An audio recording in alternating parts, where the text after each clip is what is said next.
Hati-hati. Sorban ini hati-hati. Kalau kita sujud pakai sorban. Allahu Akbar. Ini di depan kita nih. Sorban. Sujud di atas sorban.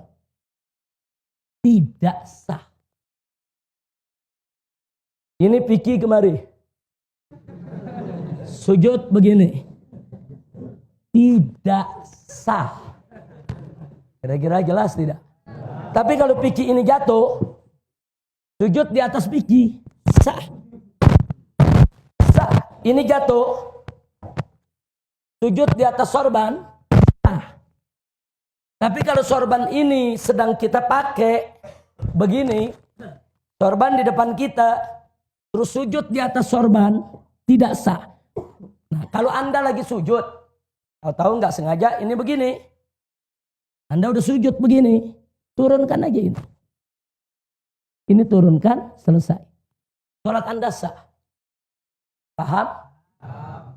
Jadi jangan mentang-mentang pakai sorban, ada yang sujud kadang-kadang di atas sorban. Tidak sah. Sebab kalau Anda sujud di atas sorban, sorban yang sedang Anda pakai, berarti Anda sujud di atas pakaian yang sedang Anda gunakan. Nggak boleh. Kira-kira jelas tidak? Nah, makanya sekarang bagaimana kalau orang rambutnya panjang nutup semua ini? Dia sujud, tidak ada bagian jabahnya yang menempel di lantai, ketutup rambut, tidak sah. Ini jabah mesti nempel.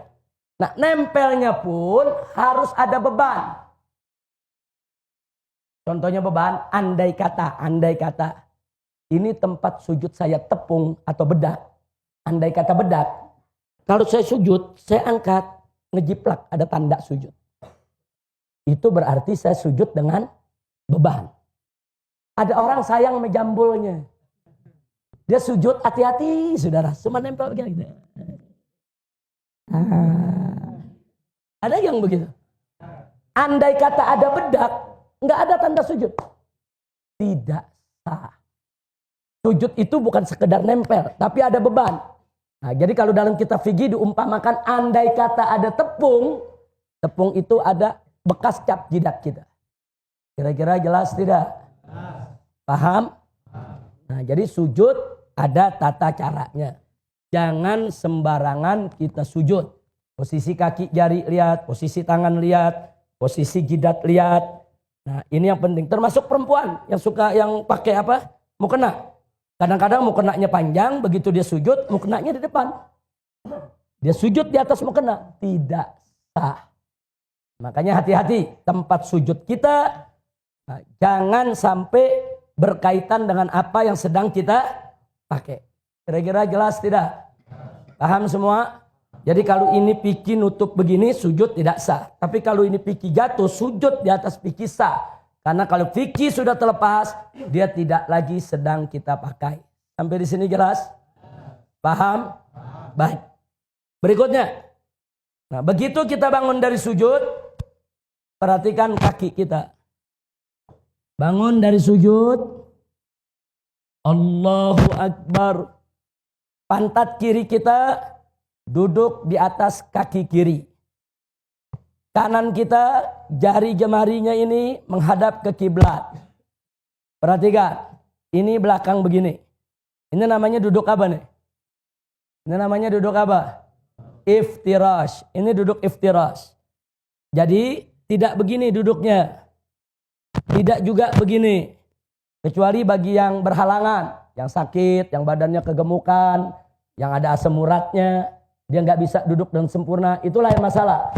Tapi kalau kita lagi sehat walafiat, duduk yang sempurna, duduk di atas betis kiri nih, ini telapak kaki kiri nih, ini pantat kita duduk di kaki kiri nih. Nah, beban kita ada di kiri, kaki kanan. Nah, kita lihat ini seperti ini. Jari jemari, perhatikan. Begitu kita duduk, jari jemari kita tidak megang dengkul, enggak. Jari jemari kita di atas paha, bukan megang dengkul. Di atas paha, jangan dibuka lebar. Jangan dibuka lebar, tidak mesti terlalu rapat, biasa saja. Jari jemari kita menghadap kiblat. Tanah kiblat, semua menghadap kiblat, kita punya jari. ujung jari sejajar dengan ujung dengkul kita. Jadi bukan di atas dengkul, tapi di atas paha ujung ini. Seperti ini. Nah, jadi ini kaki kita seperti ini, belakangnya, depannya seperti ini. Sampai di sini jelas tidak? Kemudian kita sujud sama seperti itu. Nah, setelah sujud kita akan berdiri.